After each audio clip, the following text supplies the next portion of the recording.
The ancient dragon's last hope.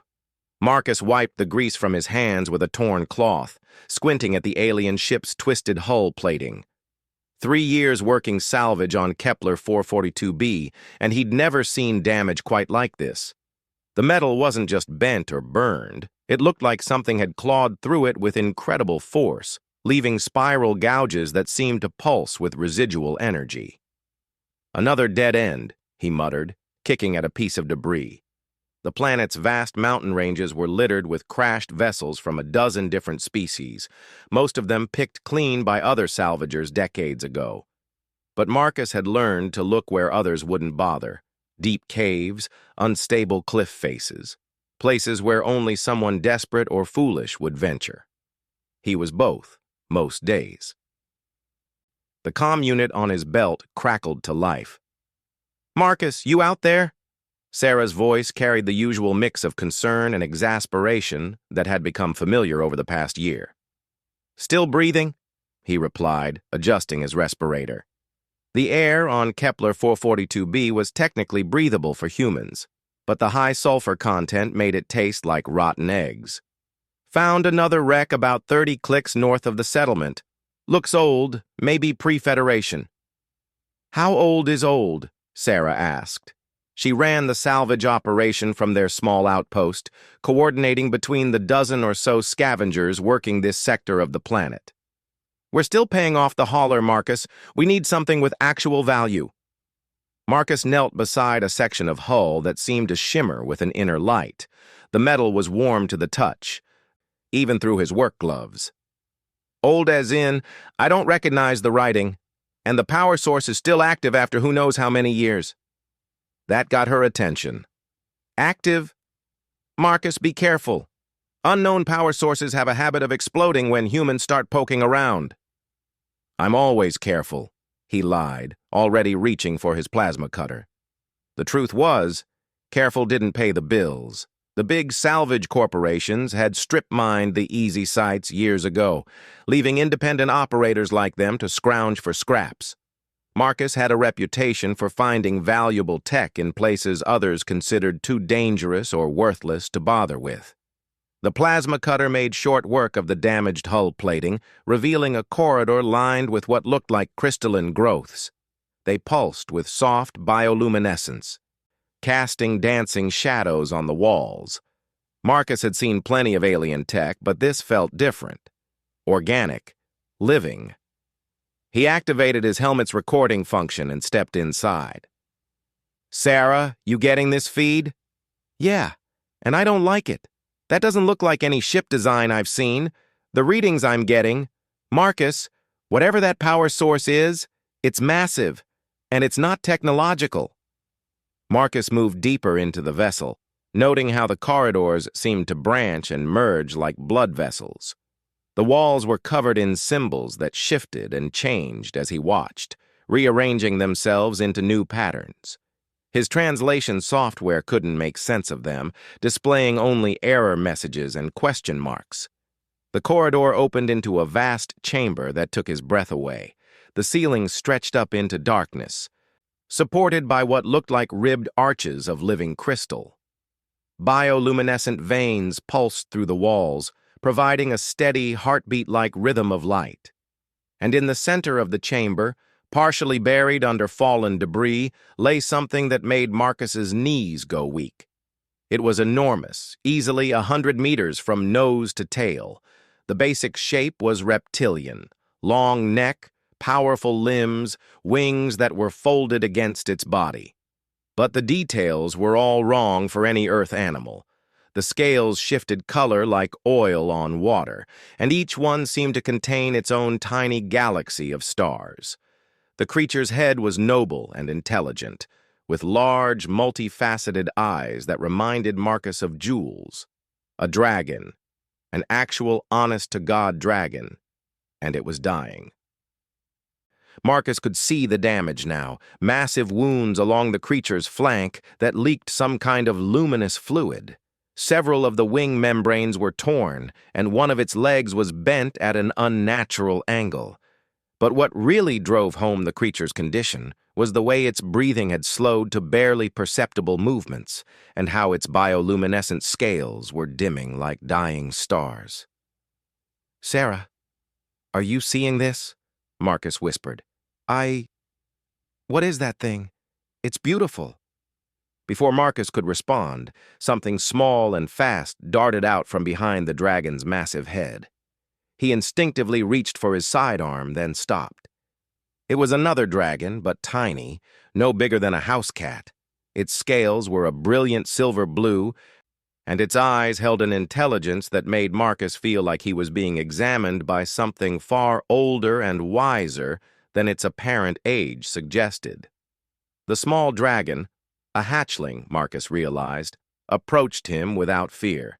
It stopped just out of arm's reach and began making sounds that were part chirp, part musical tone. The translation software in his helmet flickered to life, catching fragments. "Help. Mother. Dying. You. Fix. Please." Marcus stared at the little creature, then at the massive dragon beyond. "You want me to help her?" The hatchling nodded vigorously, its entire body bobbing with enthusiasm. It darted back to the larger dragon, then returned to Marcus, clearly trying to lead him closer. "Sarah, my translator is picking up some kind of communication. I think the small one wants me to help the big one." "Marcus, that thing could swallow you whole. Even injured, it's dangerous." But Marcus was already moving forward, drawn by something he couldn't quite name. As he got closer, he could see more details of the massive dragon's injuries. The wounds looked like they came from weapons, energy burns, and what appeared to be projectile damage. This wasn't an accident. Someone had hunted this creature. The dragon's great eye opened as he approached, and Marcus felt a presence touch his mind. Not invasive or threatening, but gentle, like a whisper in a language he almost understood. Images flashed through his consciousness.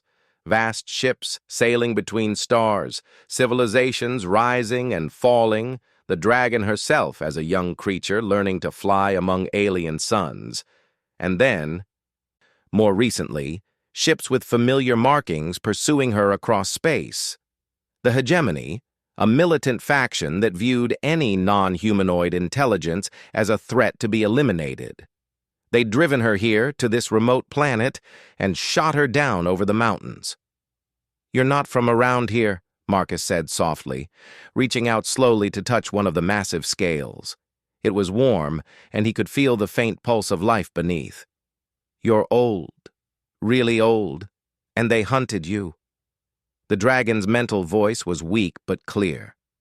"My daughter. She is the last. When I am gone, our kind dies with me, but she is too young, cannot survive alone." Marcus looked at the hatchling, who was watching him with those impossibly intelligent eyes.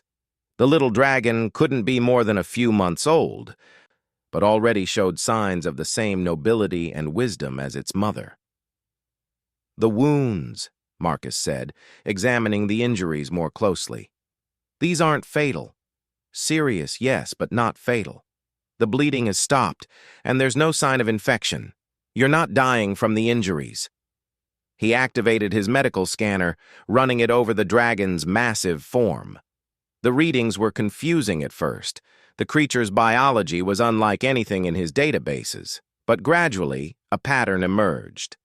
"Energy depletion," he muttered. "You're not dying from the wounds. You're dying because you used up all your energy healing them. Your body is shutting down to conserve what little power you have left." The dragon's eye focused on him with renewed interest. "You understand?" Marcus grinned, the expression hidden behind his helmet's faceplate. "Lady, I'm a mechanic. I fix things that other people think are broken beyond repair. And right now, you're just another piece of tech with a power problem." He turned to examine the ship around them more carefully. The bioluminescent veins in the walls were dimmer than they should be, and the crystalline structures that seemed to serve as the vessel's equivalent of circuitry were functioning at maybe 10% capacity. "This isn't just a ship," he realized. "It's part of you, isn't it? A symbiotic relationship. The ship provides power and life support, and you provide, what? Navigation? Protection? For 3,000 of your years, the dragon confirmed. But the damage to her systems, I cannot repair it in my current state. And without her power, I cannot heal. Marcus stood up, his mind already racing through possibilities. Sarah, I'm going to need some equipment down here, and probably some help. Marcus, what are you planning? He looked at the hatchling, then at its dying mother, then at the failing bioship around them. I'm going to do what I do best. I'm going to fix something everyone else thinks is impossible to fix. The hatchling chirped excitedly and did a little loop in the air, its tiny wings catching the dim light from the walls. Marcus couldn't help but smile. Don't get too excited yet, little one. This is going to be the biggest repair job of my life. The Ancient Dragon's Last Hope. Sarah arrived 6 hours later with a full engineering kit and enough power cells to run a small city.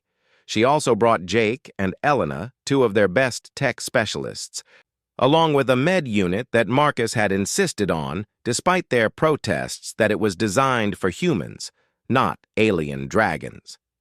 This is insane, Elena muttered as they descended into the bioship's central chamber. She was their xenotech expert, with 2 degrees in alien engineering and a reputation for being able to interface with any piece of foreign technology. But even she stopped dead when she saw the massive dragon. It's magnificent. The hatchling had stayed close to Marcus throughout the wait, following him as he mapped out the ship's systems and identified the critical failures. The little dragon seemed to understand that he was trying to help, and had even started guiding him to specific areas where the damage was worst. Okay, here's what we know, Marcus said, activating a holographic display from his diagnostic tablet. The ship is essentially a living organism that's formed a symbiotic bond with our dragon friend here. The ship provides power, life support, and faster-than-light travel. The dragon provides consciousness, navigation, and defensive capabilities. How is that possible? Jake asked. He was their best engineer, capable of making any machine run smoothly. A biological ship? Think of it like a reef, Marcus explained. The ship grows around the dragon over time, adapting to their specific needs. It's not built, it's cultivated. But when they were shot down, the crash damaged the ship's primary power distribution network. He pointed to the dimming bioluminescent veins in the walls. See these? They're like arteries, carrying energy throughout the ship, but several major conduits were severed in the crash. The ship is bleeding power, and without that power, the dragon can't complete her healing process. Sarah examined the massive creature's wounds more closely. The injuries are actually healing. Look at this. New scale growth, tissue regeneration.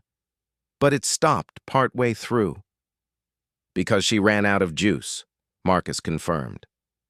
The good news is, if we can restore power to the ship, the dragon should be able to finish healing herself. The bad news is, we're dealing with a completely alien power system that's been evolving for thousands of years. Elena was already at work, running her scanning equipment over the nearest wall. The energy matrix is incredibly complex. It's not just electrical. There are quantum fluctuations, bioelectric fields, even what looks like directed psionic energy. I've never seen anything like it. The hatchling chirped and flew over to Elena, landing delicately on her shoulder. She froze, then smiled as the little dragon nuzzled her neck. Well, hello there, beautiful. The young dragon began making its musical sounds again, and Elena's translation software picked up fragments. Help, show, this way, important. I think it wants to show us something, Elena said. The hatchling took off, flying toward a section of the chamber that Marcus hadn't explored yet. They followed, weaving between fallen debris and around massive support structures that looked more like tree roots than metal beams. Behind a partially collapsed wall, they found what looked like the ship's central nervous system. Massive crystalline formations grew in complex patterns, connected by thick bioconduits that pulsed with faint energy. But several of the crystals were cracked or completely shattered, and many of the conduits had been severed. "The primary power regulation center," Elena breathed. "This is where the ship's consciousness interfaces with the dragons, and it's almost completely destroyed." Marcus studied the damage, his mechanic's eye cataloging every break and failure. "It's not as bad as it looks. The core crystals are intact. It's mostly the connecting network that's been damaged. If we can repair the conduits and replace the broken regulatory crystals—" "With what?" Jake demanded. "We don't have alien biocrystals in our parts inventory." The hatchling chirped excitedly and flew to a specific section of wall. It landed beside what looked like a small alcove filled with crystalline growth. The young dragon began carefully extracting small, perfect crystals with its tiny claws. "Spare parts," Sarah realized. "The ship grows its own replacement components." Marcus grinned. "Of course it does. Elena, can you map the power flow patterns? We need to know exactly where to place these crystals for maximum efficiency." "Already on it," Elena replied, her scanners working overtime. "This is fascinating. The power distribution is almost like a three-dimensional circuit board, but it's organic. It learns and adapts to optimize energy flow." Jake was examining the severed bioconduits. "I think I can splice these back together. They're essentially organic superconductors.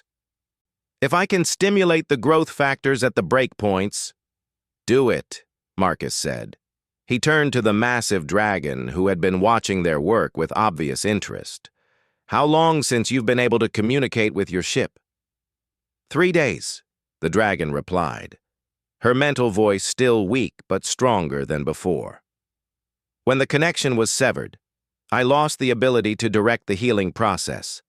The ship is trying to repair itself, but without guidance, the efforts are inefficient." Marcus nodded. "Once we restore the connection, you should be able to optimize your own healing. But it's going to take time, and a lot of power. Are you ready for that?" "I have waited 3,000 years to see my daughter grow to adulthood," the dragon replied. "I can wait a little longer."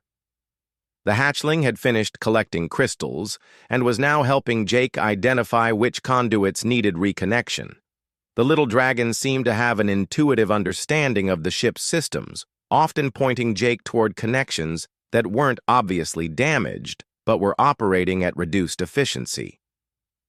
"Smart kid," Jake muttered, carefully fusing 2 bioconduits together with a specialized tool.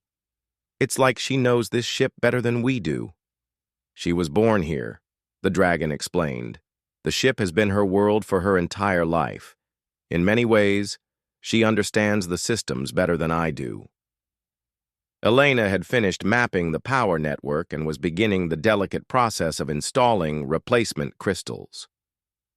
Each one had to be placed in exactly the right position and orientation to properly channel the ship's exotic energies. "Marcus, I'm reading massive power fluctuations," Sarah warned. "Whatever we're doing, it's affecting the entire ship." The bioluminescent veins in the walls were beginning to pulse more brightly, and Marcus could feel a subtle vibration running through the floor. The ship was waking up. "Almost there," Elena said, sweat beading on her forehead despite the cool air. "Just a few more connections." The final crystal slotted into place, with a sound like a bell chiming in harmony. Immediately, the chamber was flooded with light as the bioluminescent network roared back to life. The dragon's massive form was bathed in golden radiance, and Marcus could see her wounds beginning to close at a visible rate. But something was wrong. The power flow was too intense, too chaotic. Warning lights flashed on all their instruments. "The system's overloading," Jake shouted. "There's too much energy flowing through the new connections." The dragon's eyes snapped open, blazing with renewed vitality. "I can feel her," she said, her mental voice now strong and clear. "The ship's consciousness." She's been in pain for so long. The hatchling suddenly darted to the central crystal formation and landed on one of the larger structures. She began singing, not the musical chirps they'd heard before, but a complex, haunting melody that seemed to resonate through the very walls of the ship. She's harmonizing with the ship's frequency, Elena realized. She's helping to regulate the power flow. The chaotic energy patterns began to smooth out, guided by the hatchling's song. The dangerous overload warnings disappeared from their instruments, replaced by steadily improving readouts. Marcus watched in awe as the ancient dragon's wounds continued to heal, scale by scale, muscle by muscle. The ship itself seemed to be regenerating as well.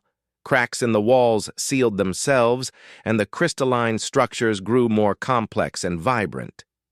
"You did it," Sarah whispered. "You actually did it." But Marcus was looking at the hatchling, still singing her regulation song, her tiny form glowing with reflected light from the crystals around her. "No," he said softly. "We all did it. But she's the one who made it possible." The young dragon's song reached a crescendo, then gradually faded to a gentle hum. She looked at Marcus and chirped once, a sound that somehow conveyed both gratitude and pride.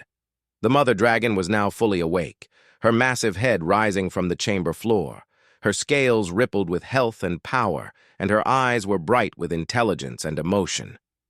"I owe you a debt that cannot be repaid," she said, her mental voice rich with warmth. "You have given me back my life, and more importantly, you have given my daughter a future." Marcus felt a flush of pride, but also a strange sadness. "What happens now? Will you leave?" The dragon considered this for a long moment. "Where would we go? My people are extinct. This ship is our home, but we have no destination." "Then don't go anywhere," Sarah said suddenly. "Stay here. Help us." Everyone turned to look at her. "Think about it," she continued. "We're a small operation trying to make it in a big galaxy. You're an ancient being with 3,000 years of knowledge and a ship that can travel between stars. We could help each other." The dragon's massive head tilted thoughtfully. "You would trust us? After what my kind cost your species in the old wars?" Marcus stepped forward. "I don't know anything about old wars.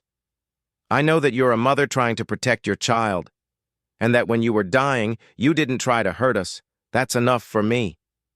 The hatchling flew over to Marcus and perched on his shoulder, chirping happily.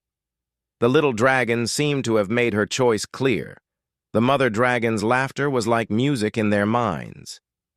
"It appears my daughter has already decided. Very well. We will stay for a time at least. But I warn you, we will attract attention. There are those who would see us destroyed simply for what we are."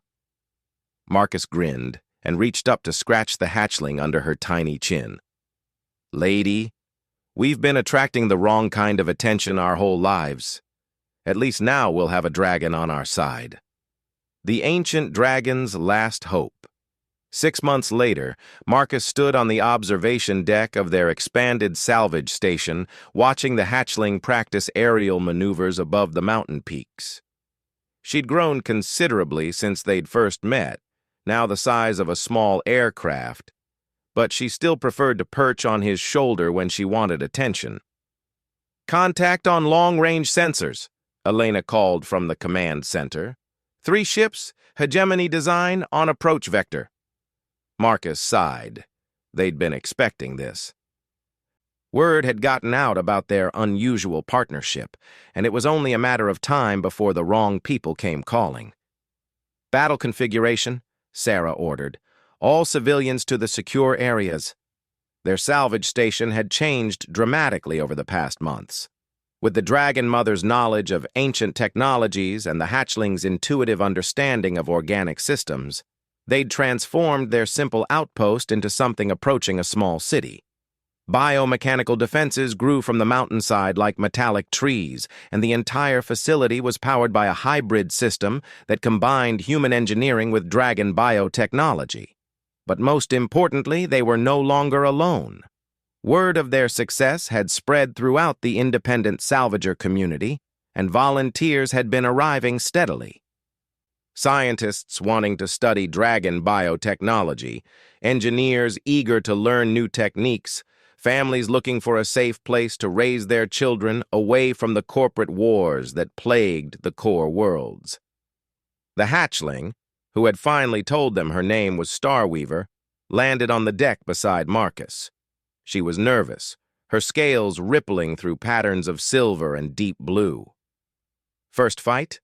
Marcus asked gently. Starweaver chirped in confirmation. Despite her growth and intelligence, she was still very young by dragon standards. Her mother had explained that dragons typically didn't reach full maturity for several centuries. "Don't worry," Marcus said, scratching behind her neck ridges. "We've got this." The 3 hegemony ships dropped out of faster-than-light travel at the edge of the system. Sleek, aggressive vessels designed for one purpose: the destruction of non-human intelligence. Marcus had seen their handiwork before on other worlds. The hegemony believed that only human-type consciousness deserved to survive, and they pursued that goal with religious fervor. "This is Admiral Voss of the Hegemony 4th Fleet," came the transmission. "We have confirmed reports of an alien infestation at your location. Evacuate all human personnel immediately. We will commence sterilization in 30 minutes. Sarah activated the reply channel. "This is Sarah Chen, administrator of Kepler Station. There is no infestation here. We are a legal salvage operation with full Federation permits." "The Federation has no authority in hegemony space," Voss replied coldly, "and harboring xenomorphs is a capital offense. You have 25 minutes. Marcus felt Starweaver tense beside him.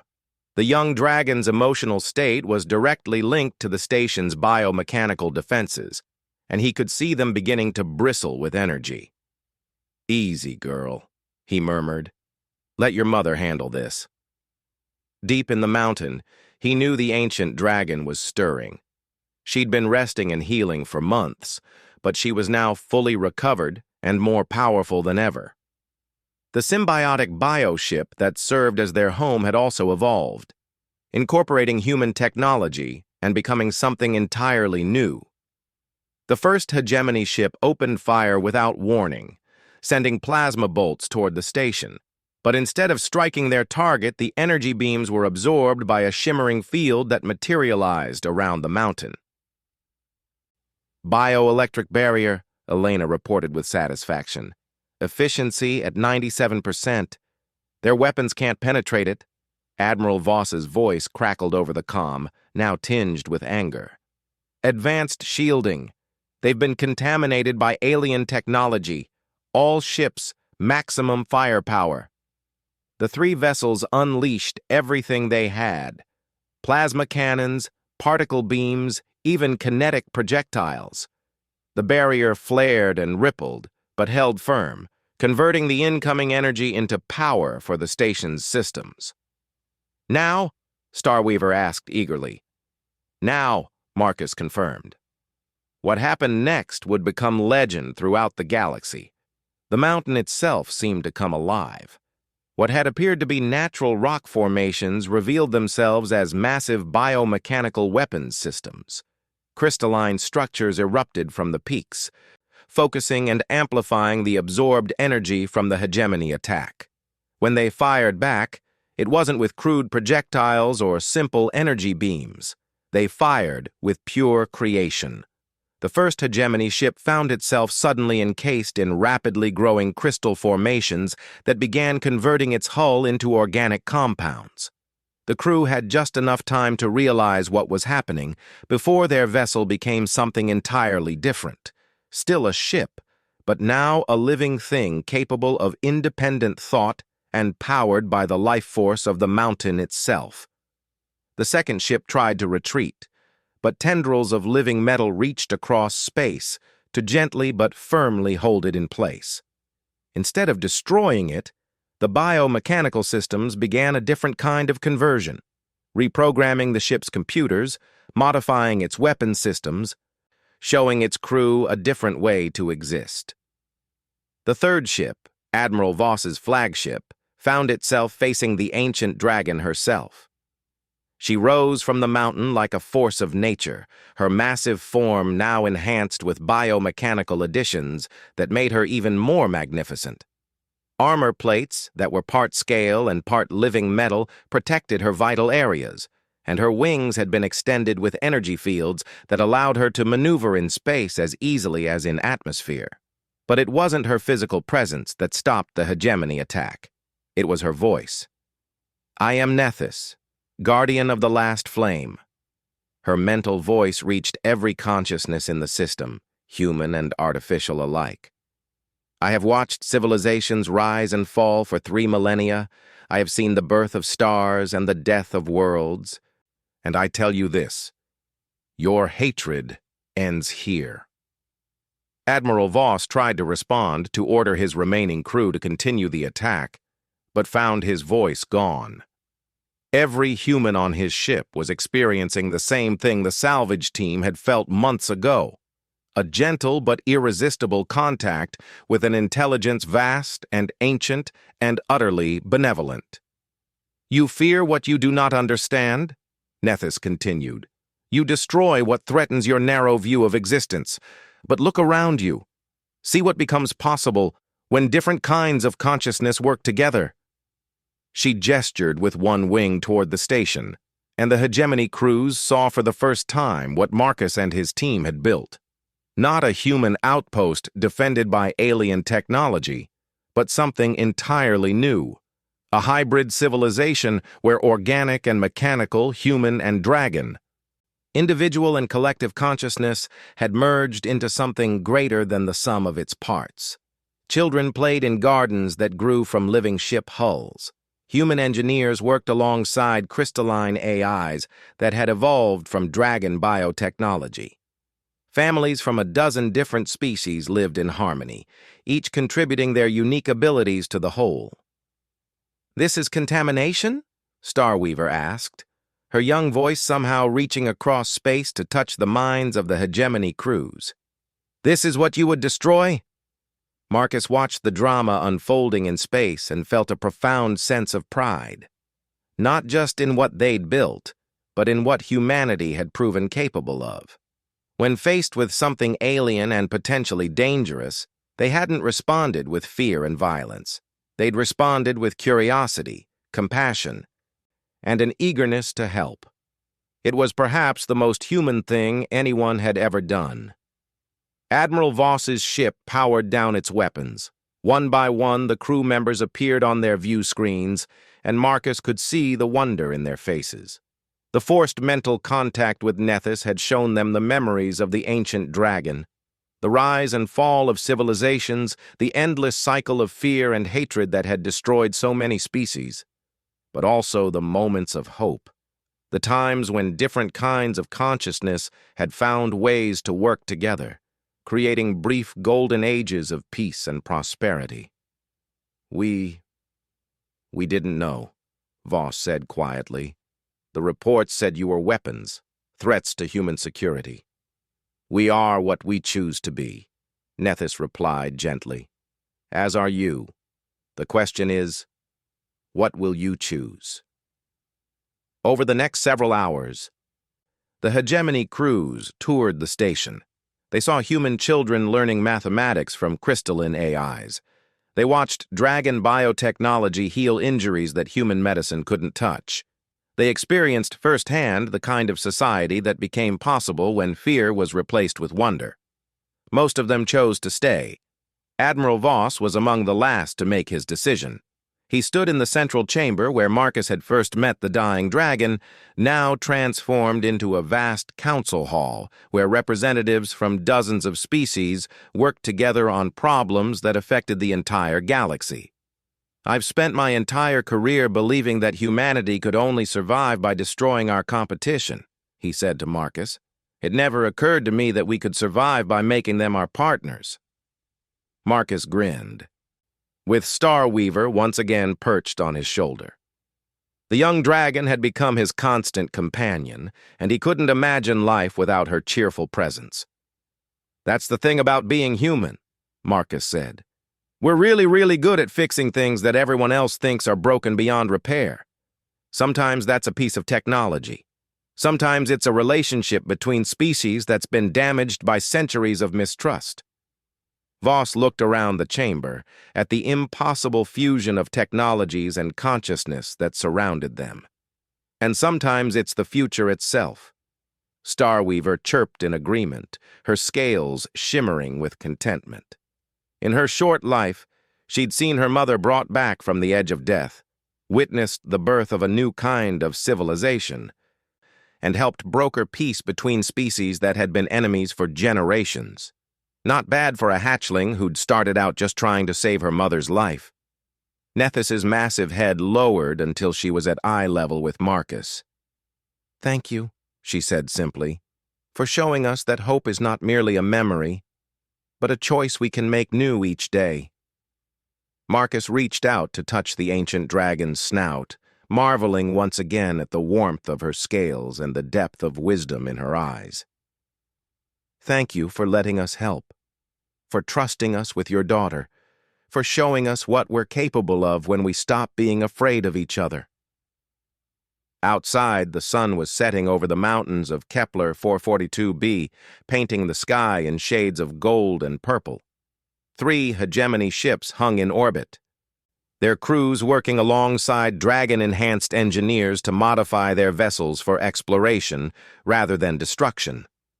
The salvage station had become something more, a beacon of possibility in a galaxy too often defined by fear and conflict.